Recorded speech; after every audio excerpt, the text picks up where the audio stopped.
Hello everyone, and welcome to this tutorial video. In this video, I will show you how to create address lists from a set of selected parcels in the Peoria County Front Desk GIS application. Our video begins on the Front Desk app itself. You can access this application by going to gis.peoriacounty.gov or by typing Peoria County Front Desk into your search engine of choice.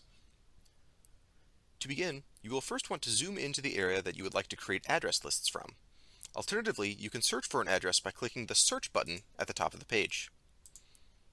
For this example, we will zoom to the Peoria County Courthouse.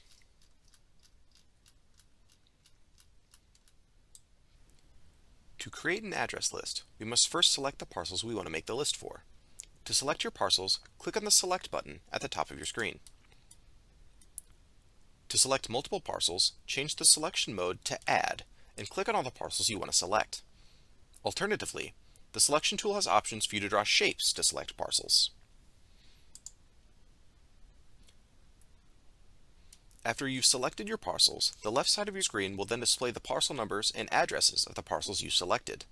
You can expand each parcel individually to view more details on it.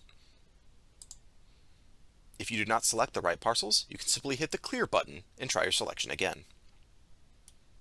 Once you have all the parcels correctly selected, there are two ways to pull the addresses out of the Front Desk app.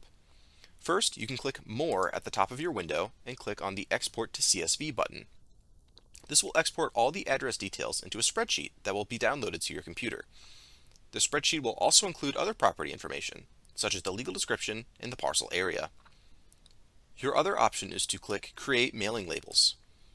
After choosing either of the label styles, this will generate a PDF document that contains the owner name and address of each of the selected parcels. This concludes our instructional video on creating address lists in the Front Desk application. Thank you for watching. For more instructional videos and other helpful web apps, please visit the Peoria County GIS website.